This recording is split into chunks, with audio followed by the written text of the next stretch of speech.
Hey guys, and welcome back for another video. So this video has been wanted by the YouTube streets for at least close to a decade. The original video in this Vlad interview was done in 2016 when Tommy Sotomayor was there at Vlad TV for an actual interview. Tariq Nasheed came in and bust in and tried to clown him with, like, you know, a Coon Award and a Plantation Award, whatever you want to call it. Maybe he was looking for a fight, maybe he was looking for more than an argument, but Tommy kept his cool, you know, for the most part. He didn't get out of character. Tariq Nasheed made it very difficult to ignore the way he was, you know, like I said, coming in, putting a camera in his face and trying to put the Coon Award all in his face and stuff. It was very, very rude. While I don't think it's right that Tariq Nasheed did this, I have to say it was comical. I have to admit that I found it funny. So we're gonna go ahead and just watch what Tariq Nasheed had to say about that whole thing, as well as Vlad from a 2024 perspective. Let's go ahead and tune in. All right, here we go. The interview nobody saw coming. Tariq Nasheed, welcome back to Vlad TV. Yes, indeed. We're about to shake things up. Yes, we are. Absolutely. We got a lot to talk about, but first, we got to talk about the elephant in the room. Yes. Okay. Yes. So, I'm going to do a recap. Yeah. 2016, I brought you in to do an interview. Yes. It was a great interview. Yes, it was. Very respectful, did good numbers. Everyone walked away from it happy. Now, in the comments, I was seeing a lot of people say, oh, you should bring in Tommy Sotomayor.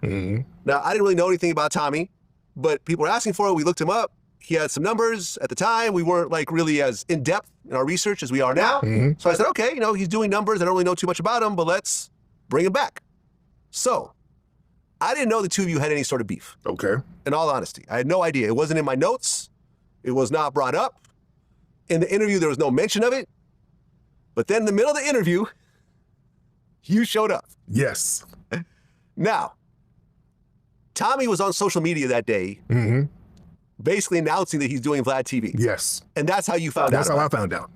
Did I call you and tell you about it? No, you didn't. You did not. In fact, I don't think I spoke to you after that interview. No, we haven't spoken. We didn't speak at all. Right. But Tommy was announcing on social media, and since you had just been on my show not too long ago, you knew exactly where the studio was and everything else like that. Yeah. In the middle of the interview, you actually storm into the studio.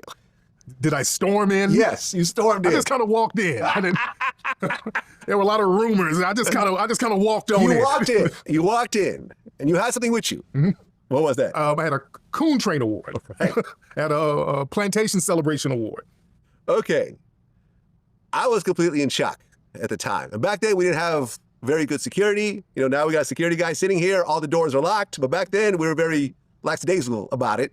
So I had no idea what was happening. And I remember Tommy was like, you set me up. You set me up. Which wasn't true. No, I did not set him up. I had no idea. Okay, so just to give you guys a little bit of background, if you are unaware of who Tommy Sotomayor is, if you don't know who Tariq Nasheed is, they are both pretty well known within the Black YouTube community as speakers. Tommy Sotomayor has been the one that kind of speaks in what a lot of people would say against the Black communities, you know, customs and standards. He definitely calls out a lot of the bad behavior with our women and, you know, the baby mama culture, blah, blah, blah. He was pretty much like, before Kevin Samuels came out, he was like the godfather, you know, so to speak. And Tariq Nasheed, definitely another well-known speaker, but he's more on the opposite side of the spectrum. Like, he's more for the Black community and tries to almost, in some cases, I would say, protect, you know, the integrity of the Black woman. And while I don't think there's anything wrong with that, it's just that there are certain behaviors that our women do that are not worthy of protection. You know what I'm saying? And Tommy Sotomayor calls it all out. Whereas Tariq Nasheed, you know, I don't know what he does now. I haven't recently watched his videos, but I know back then he was more for protecting the Black queen image. Him and Tommy Sotomayor got into a sort of beef, if you will. And while Tommy had a lot to say about it, he didn't go as far as Tariq Nasheed did. Like, Tariq Nasheed made cartoons, like literal cartoons about this man. He made a whole puppet of, you know, Tommy Sotomayor and literally called it Crispy. If you're unaware, Tommy Sotomayor is a pretty dark-skinned, you know, person. And so Tariq Nasheed was almost making fun of his skin color by calling him Crispy. Full-blown colorism at its finest. There are some flaws within our Black community, especially with the fact that we attack each other and our features. You know, we attack each other for hair, skin color, features, you know what I'm saying? And I personally don't do that, and I personally don't agree with it, but I'm here to observe, okay? And so I understand that kind of thing exists, and I'm just trying to give you guys a little background of the story. This was going to happen. So you came in and you confronted him. Mm-hmm. And you actually filmed it. Mm-hmm. Okay. Mm-hmm. And we'll play a little clip of basically what happened. Hold on. Hey, what's up, Vlad? What's up? I had to present Crispy with Don't that do award. that. What's Don't up, do that. Crispy? I had to give you your award, Yeah, you Crispy. I set had this no up. idea that this is. You set this up. Crispy. Dog. I did not set this You up. set this up. Yes, you Crispy, did. I Come on, had- dog. Actually, I have no Then idea. why is he in here? Tariq, I gotta Why is give he you in your here? award. Why is he I in just here? came to give you Tariq, your did I award. do This I is a have grown any man. idea? Crispy, let This me is a give you grown your man. award. Grown man. This is a grown Crispy, man. let me give you your award, And you- Crispy. Now, Crispy, you were given death threats like you were supposed to. So he literally used to call Tommy Sotomayor Crispy. Like, didn't even address him by his name. He literally called him Crispy. You know, that's how much he disliked Tommy. That's how much he disliked what he had to say. And a lot of you already know that Tommy Sotomayor was extremely, and still is to this day, extremely controversial in some of the things that he has said. A lot of his channels have been deleted. And unfortunately, I believe that he's not even allowed at this point to be on YouTube, which really sucks because that was his original platform. That's how he got, you know, his name to fame. It's unfortunate in my opinion because it's like one of those things where even if you don't agree with everything that the man says, it's just unfair that we live in a country where there is freedom of speech, yet somebody is not allowed to say the things that they want to say. I don't feel like Tommy Sotomayor had ill intentions when he created his channels. He was trying to get out a point to the black community, like, hey, you know, we need to do better. This is the kind of behavior that we exhibit, and it's not good for the community. We got a whole bunch of baby mamas out here, you know, making Pookie and Ray Rays, and then, you know, it's just a vicious cycle. Some people say that there's a larger agenda, meaning that there are larger forces at work that want to see black people continue to spiral downward and make poor decisions in the family unit, and therefore it weakens them as a culture. And so Tommy Sotomayor was just trying to call light to that and get people to see a different side or a different perspective to try to get them to change. And I don't know how him and Tariq Nasheed ended up starting their original beef. I mean, because we're talking about something that probably happened like 15, 20 years ago at this point. So I don't even know what originally made them become enemies, but I just know that he's been calling this man Crispy. It's childish as freak. And I mean, Tommy Sotomayor's face was just like he looked like a deer caught in the headlights when he seen this guy walk in. But let me just stop interrupting. No, you told me I can't come to L.A. No, you told me I can't come to L.A. You told me I can't come to L.A. You said I left L.A. because you was going to do something to me. That's what you told me. You told me I was going to come. If I don't come to L.A., you going to do something to me. I ain't seen it. I ain't seen it. I ain't seen it. You told me I can't come to L.A. Now, nobody actually got touched. Right. But you guys started basically. So the part that he was bleeping out was he was saying to Tommy Sotomayor, he's like, where's the killing, Crispy? Tommy Sotomayor had said, like, if you try to stop me and my channel, you stop me from making my money, I ain't got nothing left to do but come after you. And so here he is in front of him with the Coup Trade Award looking for trouble. I mean, there's just no other way of putting it. Like, you can't say that Tariq Nasheed was not looking for some level of smoke. You came in there with a camera, the Coon Train Award, talking about some, where's the killing, Crispy? That's the most disrespectful thing ever. There were some people who said that Tommy Sotomayor was weak for not basically like trying to smash and trying to fight this guy. Because there have been other videos where, you know, he's been verbally attacked by, say, a female, and then he went totally ham on him, you know what I mean? But it's all about time and place. Like, he was in an interview at someone's studio, and the, you know, videos where he can be caught talking to people and going off on them were like, you know, street interviews or like situations where he was just out and about, not looking for a fight, not trying to have an interview. He's just like out and about and living his life. There is a time and place. I mean, you catch me somewhere where I'm at an interview, I might have a different attitude than if I'm just going to the grocery store. You might see a different side of me at work than you would see with me in the streets. So I understand why Tommy Sotomayor didn't flip out on this guy. It wasn't because he was afraid. It just was a situation where time and place. He didn't try to fight him, so therefore he's weak. And it's like, nah, there's a time and place for everything, okay? And sometimes if you catch me out and I'm just in the regular everyday world, I'm not at work, I'm not in an interview of any sorts, I'm not somewhere making any kind of money or moves, not trying to impress anybody, then yeah, you might see a different side of me if somebody pisses me off. I don't have anyone to impress. You know, people can be into whatever they like, but I'm for what's right at the end of the day. That's just how I am. And I'm the kind of person where if somebody is wrong, they need to be called out for it. There's people that literally believe that Black women are God, you know, and no human being should be put on that level. From what I've seen in the past with Tariq Nasheed, like I said, he could have 100% made a 180 by now, which a lot of people do as they are enlightened and they move up in the world.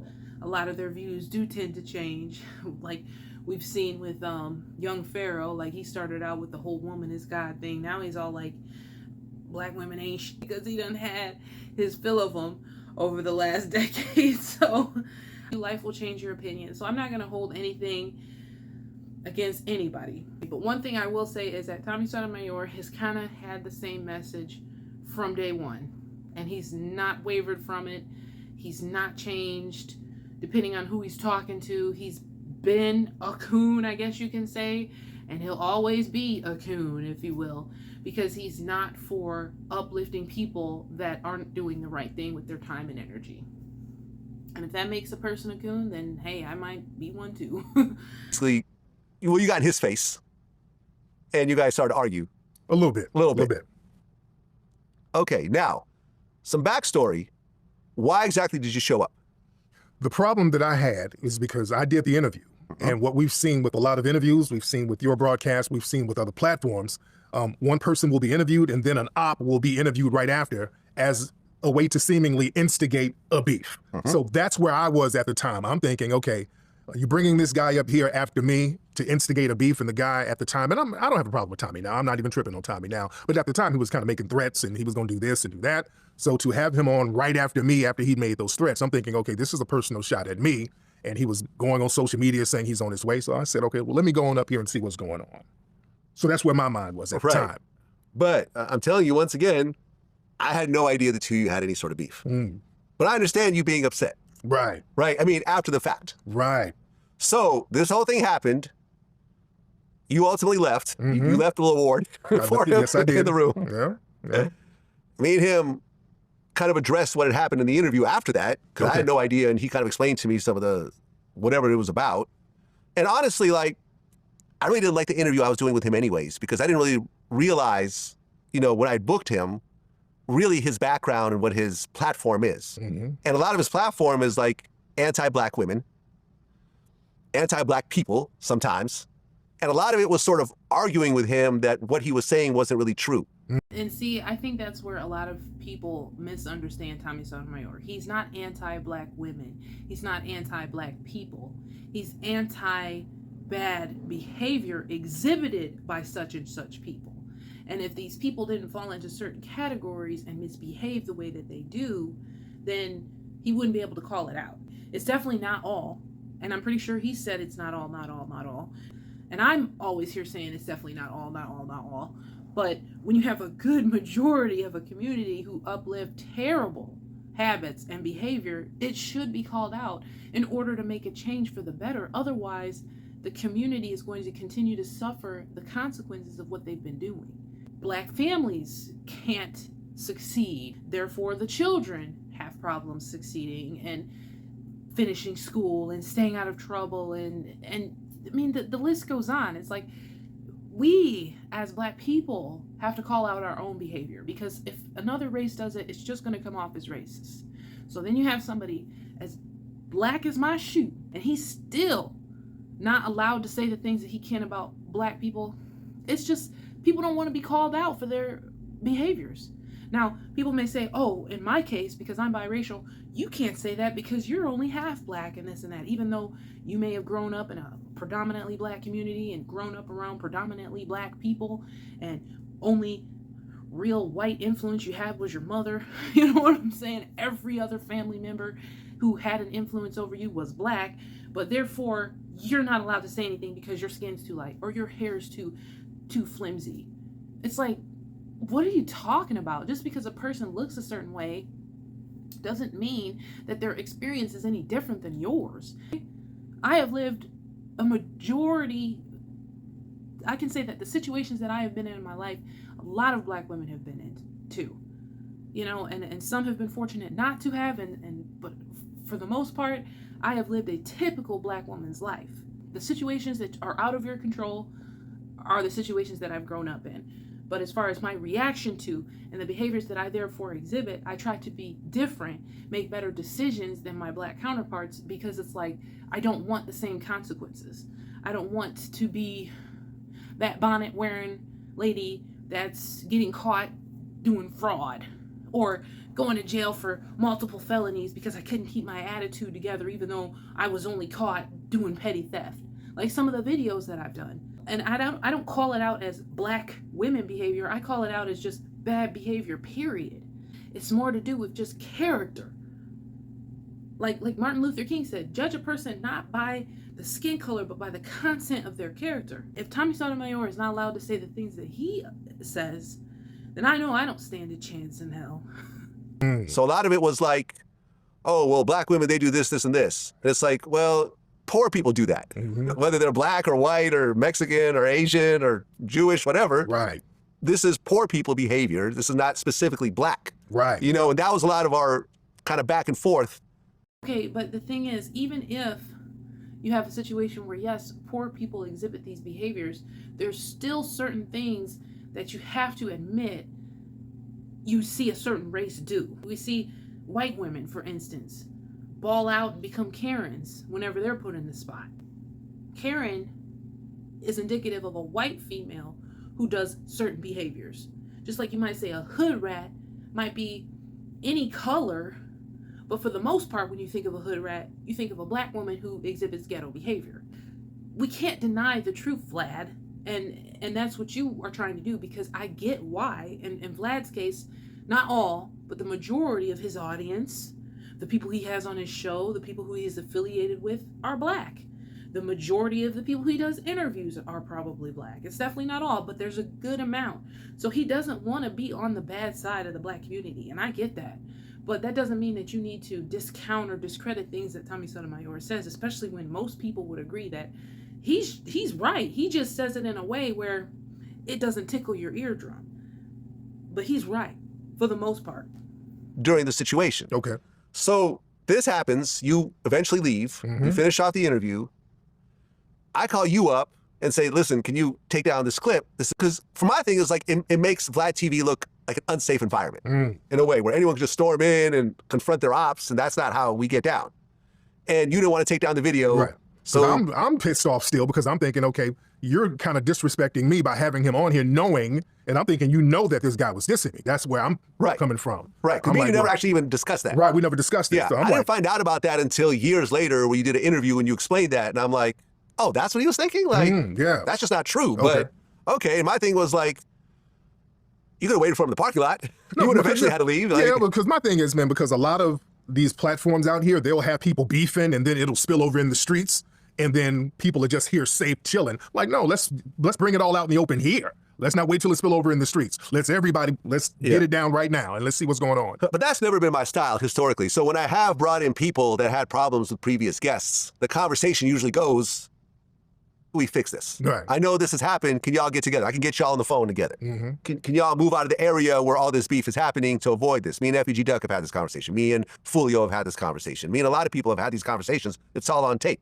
You know what I'm saying? I've never been one to sort of hype it up and make it worse, but because we see that's a problem. We see that's a major problem. And a lot of these platforms got to take some kind of responsibility to not put fire on the flame or put flame on the fire, whatever. Because with Fulio, you just mentioned Fulio, somebody just off this guy. And, you know, because of the online beefing and rapping and that stuff that we have to have some kind of responsibility to say, hey, let's chill out on this stuff. Let's not, if we see it's going in a certain way, let's pull back on that. I remember having Nipsey on my broadcast when he was here, and he started talking about something that was somewhat sensitive that I knew about relating to the streets. So I backed him off that conversation so that he wouldn't dig himself in a hole that would come back and kind of snipe him in the back later on. So we as journalists and as influencers, we got to kind of say, hey, let's not instigate anything, or let's not say anything or put people in a position where things are going to spill over in the streets. Yeah, and like I said, when I do have these kind of conversations. While I agree with that, that's the moral, high ground. But it's like one of those things where it's not realistic for a journalist. A journalist is going to try to get the best story, try to get the most views. And it's like, Tariq Nasheed, you yourself, you can pretend like you're some kind of innocent victim in this all you want, but you didn't have to respond to that at all. Like, you could have easily just went on with your day and your life, but you were feeling some type of way about Tommy. And then you were feeling some type of way about Vlad TV. Like, you own him or something. He's allowed to interview whoever the freak he wants at the end of the day. Nobody has to appease you. Like, who are you to just think that you're going to control another platform that's like way bigger than yours anyway? Like, relax. You're taking it all too personal. And he's a journalist. At the end of the day, the juicy news is what people watch. Like, you sound kind of dumb for even like taking that so personal. Whatever beef you had with Tommy is whatever beef you had with him. And it sounds fictitious anyway, because you came in there with a freaking little plastic coon award and your cell phone. In Tommy's case, he was sitting there trying to do an interview. You burst in. So if you were going to be the one to do something, you should have did something. I'm just saying, like, not that I agree with violence or anything, but you're going in there asking him where's the killing. He was sitting down with his belts trying to have an interview with this guy. You came in there during his interview. He didn't even probably know about yours, you know what I mean? But because you're so fixated on him and worried about what Tommy's doing, you knew because you were watching Tommy. That's stalkerish, by the way. Conversations with people, it's usually, how can we fix it? Mm-hmm. And sometimes it's been fixed. Mm-hmm. I remember at one point, the Outlaws, Tupac's group, were all beefing with each other. I spoke to all of them individually, and then I had them all on my show together, and they've worked out all the issues essentially they were having. Because, Vlad, you do have a reputation. People say Vlad instigates a lot of stuff. Vlad is the police. Right. I'm the Vlad feds. be putting people in jail. That's the rumor about Vlad. Right. And, to be fair, though, the only time that footage from my interviews has been used in a court case is the Keefe D situation. Mm-hmm. But Keefe wrote a whole book before I interviewed him, and the interview was about the book.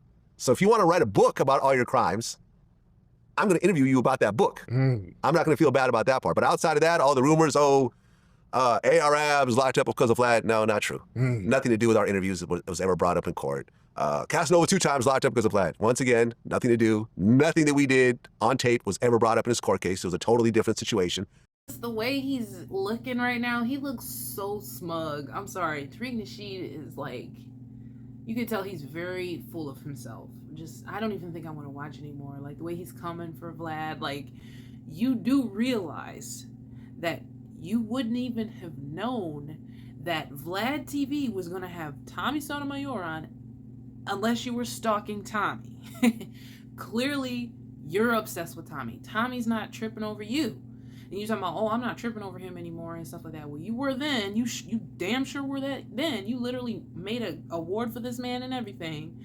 Like, that's creepy as freak. Sounds like you were obsessed. Right now, the look on his face, he's all like, just looking all smug. Like, I don't like that kind of stuff. I'm sorry. Like, people who are just like real full of themselves irritate me.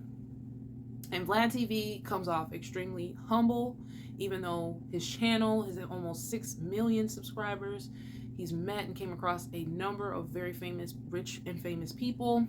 Seems like a regular, easygoing kind of guy. Whereas Tariq Nasheed, I mean, he gives me snake in the grass vibes.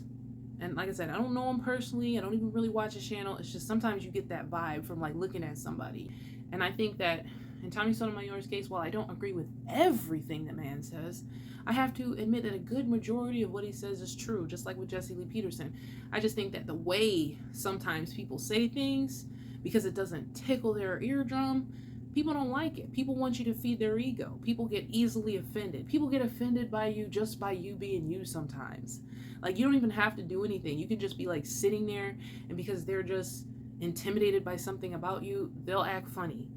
And that's just been my experience with life. Anyways, if you've made it this far, don't forget to leave me a blue heart. Thank you so much. And a comment. Don't forget to like and subscribe if you haven't already. And I appreciate you guys so much. You're the best audience a girl could ever ask for. I will see you next time.